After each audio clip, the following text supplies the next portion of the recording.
Welcome to the first episode of the Conversion Secrets podcast, where we discuss proven conversion optimization tips as well as the latest strategies we're learning and applying to multiply the amount of leads, sales, and conversions your marketing efforts generate.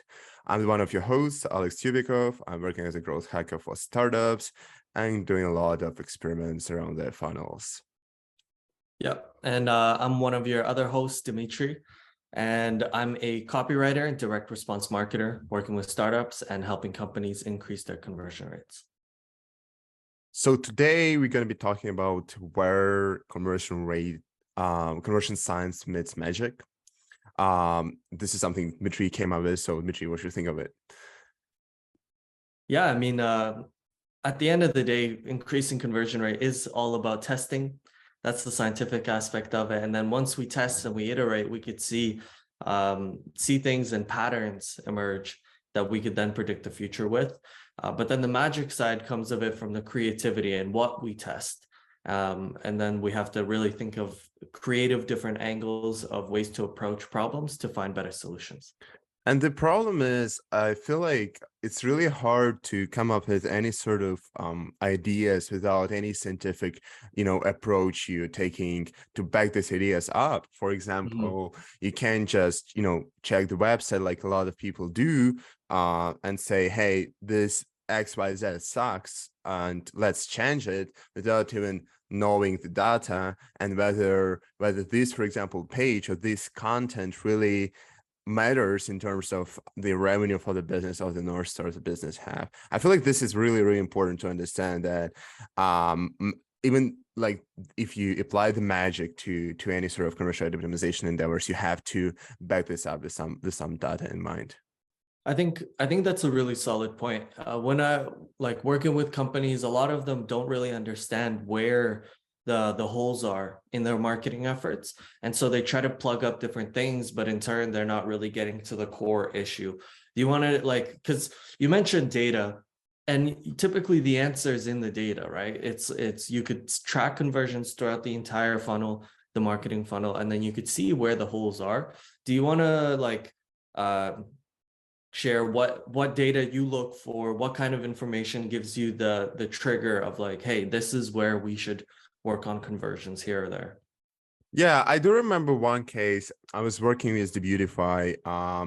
We were optimizing their funnel and we were trying to strategize around where, in the funnel to run experiments and what to optimize. And the founder was like, hey, we need to really optimize our About Us page. And I was like, well, it's cool. And he was like, this page sucks. And I was like, well, if you check the data, right, you see that really like 5% maximum, like 6% of folks were ever, checking this page before signing up, which basically implied that this page, even if you optimize it for better conversions, it's not gonna make any difference because, for example, out of all the traffic, there's just first 5% of people going in there, and the second is what you're going to optimize for. If somebody is going to the About Us page, they most likely just want to see the about the company, some information. I really doubt if they have any intent to convert or to make the action that was important for the business.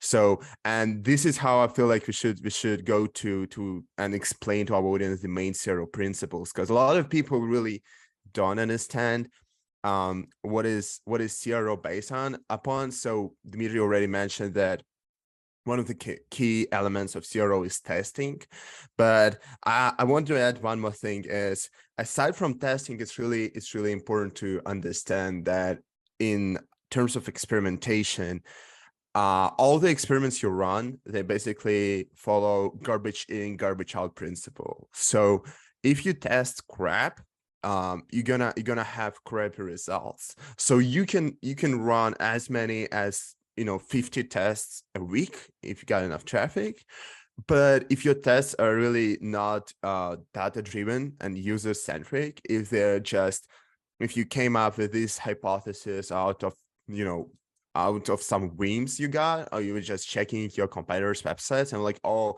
let's do this and that, and you most likely end up with some crappy results. So testing is cool, but you also need to understand what to test. Yeah. And on that, I think for people in the marketing journey, like if you look at the entire funnel, you always want to start off like top down. You typically don't want to optimize conversions at the lower levels of the funnel, like for example, where they put in a sale, or you want to do something at the very top. Say, for example, you're running paid ads, and the entire marketing effort isn't profitable. It's not working the way that you want it to. You want to first look at the top level, the first thing that the customer sees, which is the advertising itself. Is the copy good? Is the creative good? What's the click-through rate? What are the analytics there? Because you never know, like, maybe the rest of the conversion in the funnel at the bottom isn't converting properly because the traffic that you're generating isn't good quality, or isn't the target audience that is intended to see this offer, right? So before you try to tweak and optimize things at the lower levels of the funnel, first look at the very top. Once you get a good conversion rate, say for your ads, you're aiming for like a 5% click-through rate or whatever the number is, say you're aiming for that, and then you get that, then you can move on to the next stage. So most likely it'll be in the funnel itself, whether it's like a lead funnel or a direct to sales funnel. You want to start optimizing there. But just make sure that you're doing it in order so that you're not messing something up that's already working. You want to like start from the top and then optimize down. It's very cool that you brought this out, because historically probably the number one point of dispute between my team and probably media buying team was that media buying teams are always like, hey, we are driving good traffic and we don't see no conversions because of your landing page that really sucks. And on the contrary, we were like, hey, it's the opposite. It's your traffic is bullcrap. That's why we can see that there is all of them are bailing out. And realistically, what you have to do is, first of all, you want to make sure that the team who's staying on top of the paid ads, they know what they're doing and know what they're talking about. So if they run the test, they should run a lot of tests first of all, because this is how nowadays PPC market works, that if you don't test, it's not gonna work out. So all the creatives, even if they work in the beginning, they're gonna cap out like in a week or so. Well, it depends on the budget, but pretty much is. So you need to really do a lot of experiments and really try to understand and find the right approach to show that in front of the audience, so to make them click on that and engage with it. And it's really important for you as a CRO guy, or if you have a team, to also look at the content that your media buyers trying to buy, and try to optimize it and also help them out with some advice, or also try to go learn some basic PPC tactics, and just try to see what they're doing, what are they targeting, whether they're trying to acquire the correct people, because then it's all going to be reflected on your conversion rate of a page. Yeah, I think you're totally right on that. And it is on the media buying team to really optimize the type of audience that we're bringing to the funnel. Because if we have a funnel, say, for example, we're selling an information product for people who have weak knees and they want to make their knees stronger. They suffer from knee pain every single day. They can't get up out of their chair without their whole body aching. But then the traffic that we're driving to the website is people with strong athletic knees who are always running and jumping and nothing works, or nothing hurts ever, then that traffic will never convert on that landing page, no matter how good it is. So it's very important to really keep in mind the type of audience that you're driving, because that's who's going to be like impacting the conversions the most. And that the biggest levers you could pull there is at the top. It's in the ads, whether it's like PPC, whether it's social ads, but it's definitely going to happen at the top. Exactly. So the next principle is going to be, we need to A/B test everything. This is something Dmitry already brought up. So we really need to make sure that we are testing everything. We're not like trying to ideate and then, hey, I feel like it's better, not try to follow our gut, but also go and test things, because otherwise we don't know whether the experiment, whether this idea works or not. So one of my favorite story I got was we were working with a startup, and the founder asked me the question, which I was completely like confused to hear. He asked me, "Hey Alex, why do you need to test if you're the expert?" And I really had, I was speechless, honestly, for a second. I didn't know what to say because I realized that, hey, and this is probably the number one problem while you work with like many startups, like from scratch, you need to educate them, you need to explain them why testing is important, why like, what is the main zero principle we're going to be doing in your funnel. And it took me a while to get it across to him that, hey, you know, I don't have a crystal ball. I really don't know whether something's going to work or not. I have some certain level of expertise, so most likely it's not garbage in, but I'm still a garbage out is out of my control. So guys, you need to really understand that you need to A/B test everything, no matter how confident you are in the idea. Yeah, that's a good point. I think um two things on that. Like you said that opinionated, right? I don't think in marketing, I don't think it's about opinions. It's ultimately about data. Where expertise comes from. Like just because you're an expert in marketing doesn't mean that you know everything. Ultimately, marketing is about creating experiments and creating like guesses sometimes even, right? For what you want to A/B test. Maybe this headline works, maybe this headline doesn't, because we work on the principle that there's everything can always be improved. Every best could be better, right? So even though we know what has worked in the past really well, it A may not work the same in your industry. Something from industry A may not work the same in industry B. It may have a completely different audience, cares about a completely different thing. But on the other side, it's also important to understand that even it just gives you it just gives you the best understanding of what to test next and what you think is going to work. And then you know everything that hasn't worked before that you have already tested in the past. That's where the expertise comes from. It's more so from experience of what you have seen work, what you have seen not work, and then the direction that you take your tests as well. Yeah, I completely agree with it. You need to, marketing is really less about some creativity about nowadays. You need to be creative. You have to stay really Mhm. creative. But at the end of the day, uh, data is probably the only source of truth. So if you feel like anything is better, just go test it and prove it with some data. And the last principle I want to bring up today is you need to be data driven but also user centric. So it's really important difference because a lot of people, they feel like, okay, so data is gold, this is important, that's what we're going to be focusing on in our experimentation, right? And they, what they do is they go and try to find some insights purely from the data, and that's usually, that never, well, in some rare cases it may work, but usually it doesn't work. And I'll tell you why. So data is a great source to understand where to test and what's going on in the funnel, but it really rarely tells you why is it happening. So you can identify the gap or the dropout point in your funnel by checking the analytics, right? And you can see that, hey, here is like the page that we need to optimize, and it's going to be also important for our revenue and the bottom line.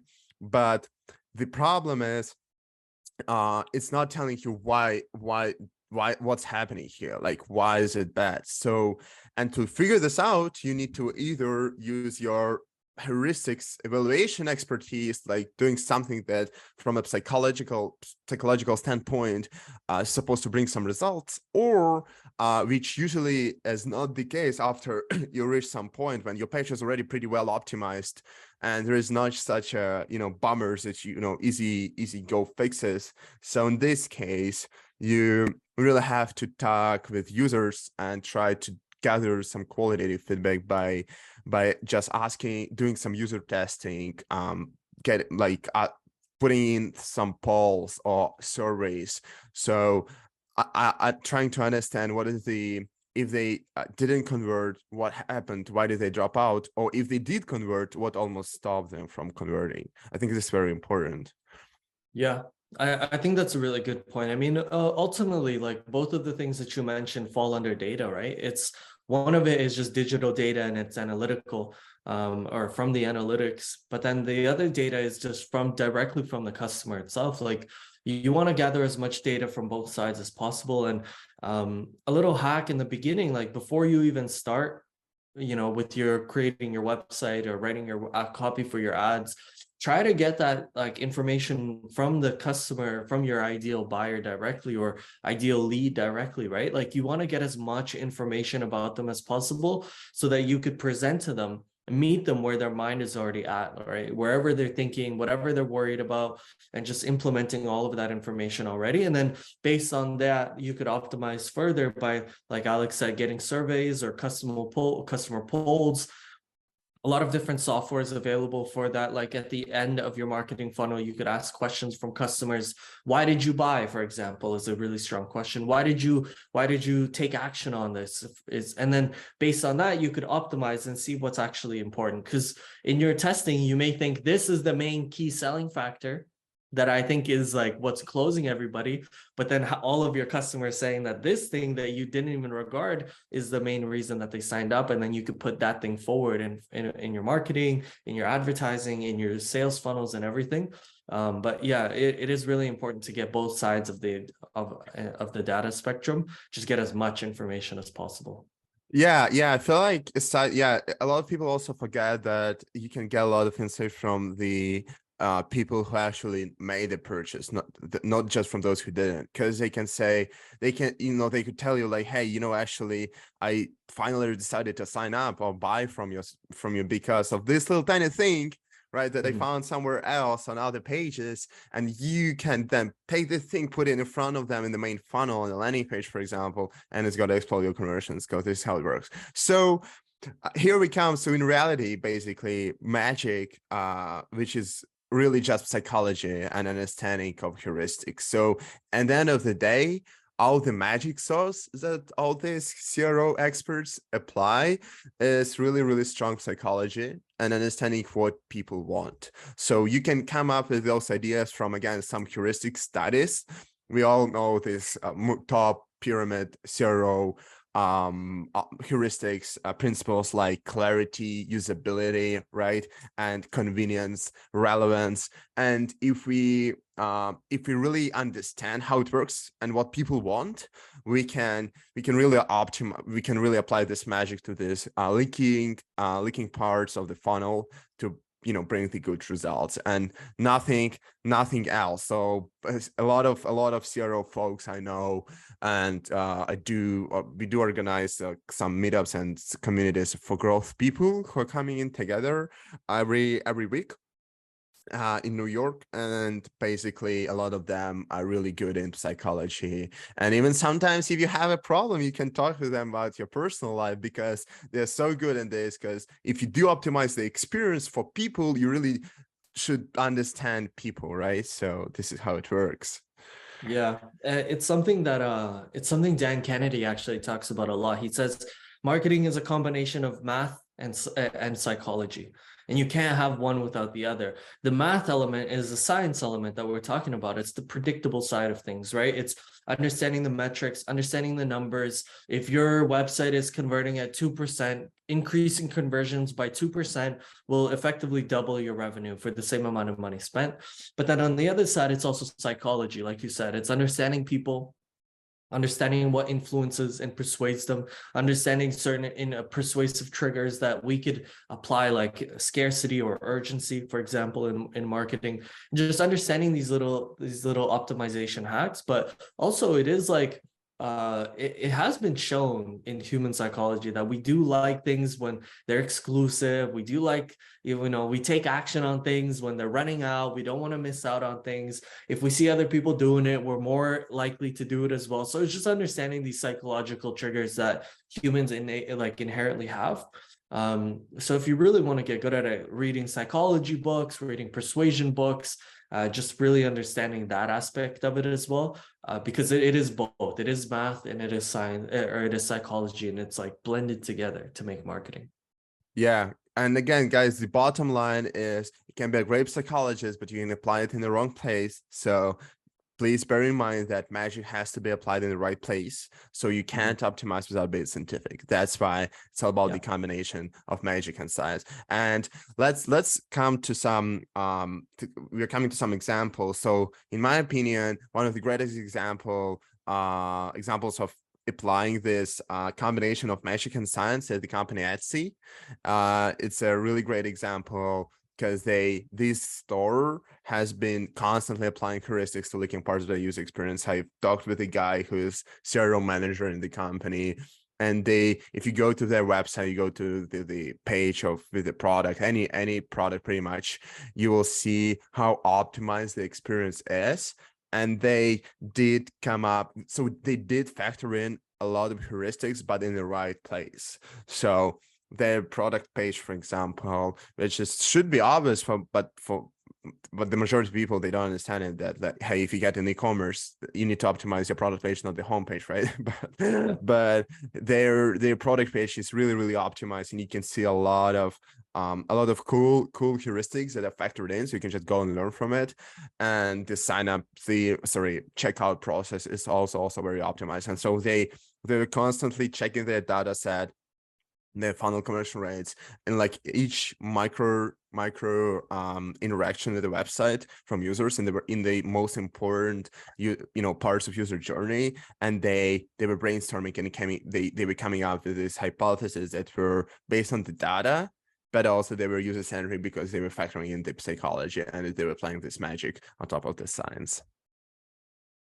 Yeah, it's really interesting that you mentioned Etsy, actually. If you look at the entire platform as a whole, even like aside from the product pages and aside from the checkout pages, because those are, like, you're totally right, they have to be the most optimized. Like, not a lot of people visit home pages for e-commerce stores. I mean, unless you're driving traffic directly there, and if you are, then stop, because you're just throwing money out. Like, you want to get the customer for the product and drive them directly to the product page. But on the other hand, though, if you look at Etsy's like homepage, it's optimized, and I think Amazon does this as well. It's optimized with AI to show you exactly what you want to see.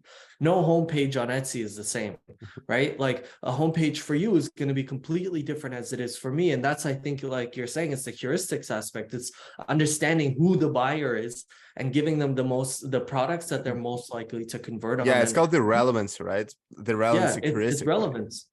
For sure. And it's like anybody could apply this as well into their business, depending on the scope of products that you have. But it's an interesting angle to look at, for sure. Yeah, if I'm a kayak guy and I like whitewater kayaking, I want to see the kayaks, for example. Some Yeah. cool tools for kayaks. If I'm a car guy, I don't want to see no kayaks, right? I want to see some car equipment or car stuff. So I feel like it's really important to understand what people want and expect from your website and show them exactly that. Because there was a research recently, I just faced, like I read the research somewhere which stated that 85% of users, of website visitors, they don't understand what the website is talking about and what this is trying to communicate to them. And if you just think about this number, 85%, it means that the majority of people who land on your website, they don't really at all understand, like, what is this website all about until they read deeply. And a lot of people, they don't want to go really and read in depth, like what is your website and what's your product all about and what do you do, because they just want to really solve their pain pretty quickly. And you can try to picture yourself when you have some headache or you have something urgent, like you're out of shampoo, you want to order a new shampoo, and you go to Google. All you want to do is you want to buy a cool shampoo with good testimonials, with good reviews, right, from a credible website, and with a that is appealing to you, and that's it, right? So when you go to a page, all you want to see is a freaking shampoo, right? Good reviews, good description, and the details about the delivery. You don't want to see anything else. So if I go to some page and it makes me think whether it's a shampoo or it's not shampoo, whether it's going to be delivered to me tomorrow or not, whether it's credible, whether this testimonial is good or not, I'm not going to spend like any extra second trying to identify this. I would just personally bail out and go find some other e-commerce or some other website to get the shampoo from. Yeah, that's a good point. And it's something that as a copywriter, I actually experience a lot with clients. And it's clients think that too much copy is like it's too much, it's too boring, quote they say.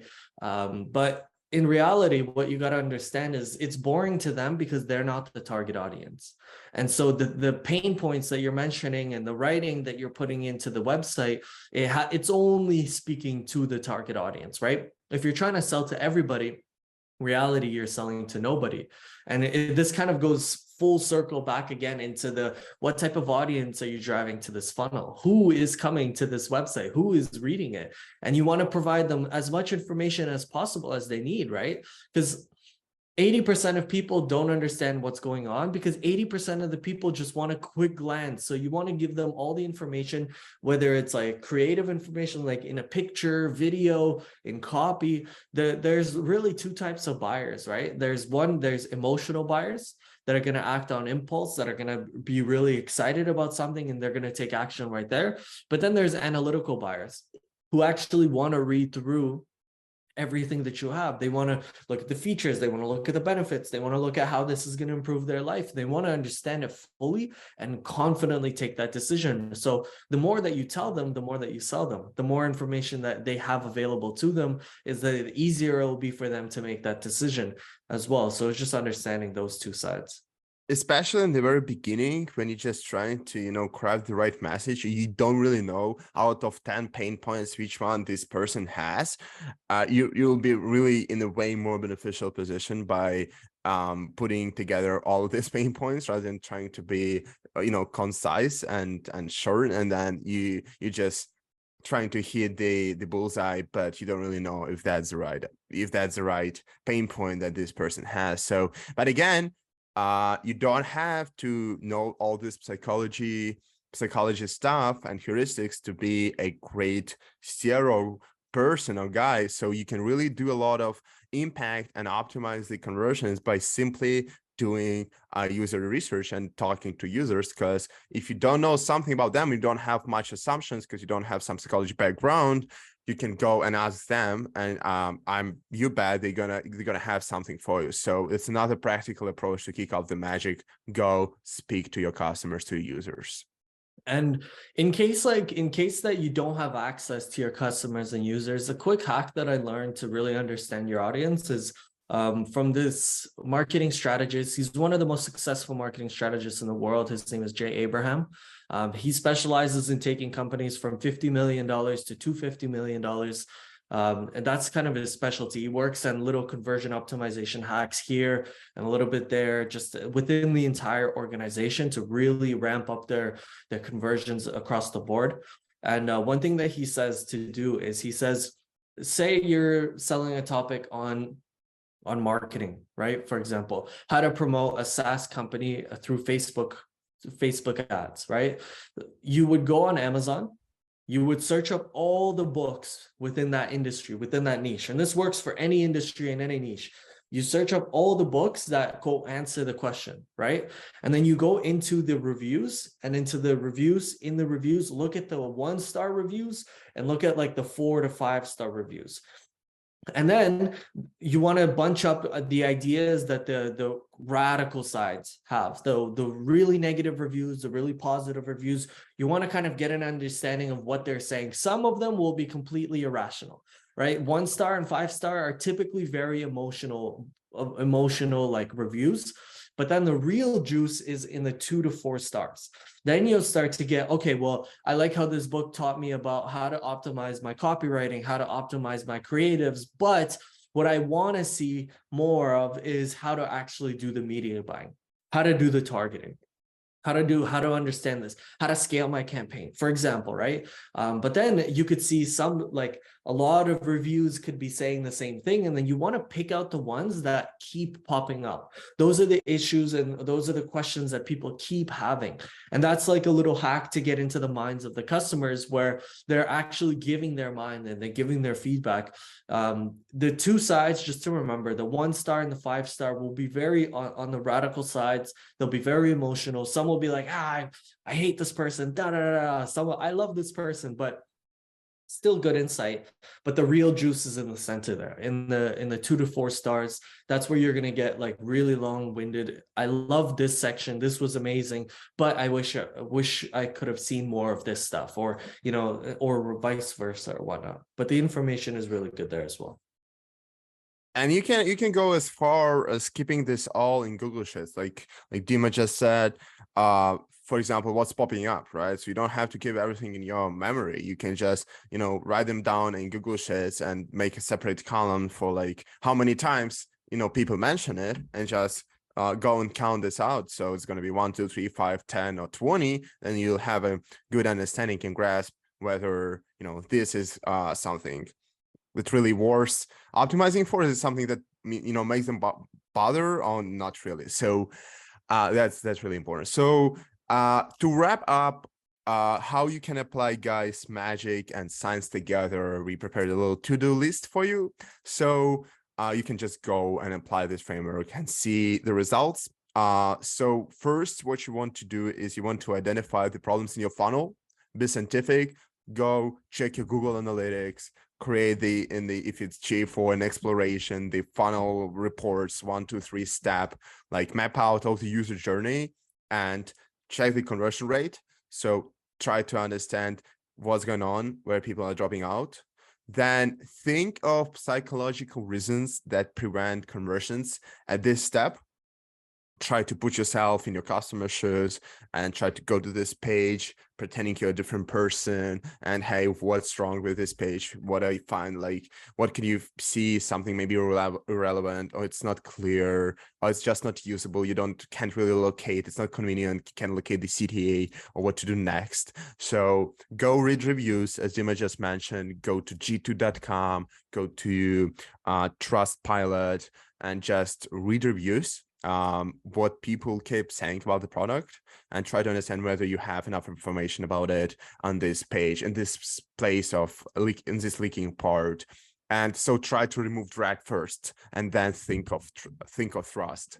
And so after that, I really, really recommend you step out your comfort zone if this is something you feel really comfortable doing, but set up 3 moderated user interviews. By moderated, I mean actually talking with somebody rather than just sending somebody over a task and waiting for them to complete it. So you can use software like userinterviews.com and ask the people to follow the buying journey, and ask some relevant questions, not like, oh, do you find this bad, or like, do you find this good, or how do you like it? But rather, what do you think of it, right? What do you think the product does? How would you know the price for the product? How would you sign up? How would you do this? So we'll talk more about this in the next episodes. It's a huge topic, how to do the right user interviews. But after you make enough, 3 is enough. It's a good starting point.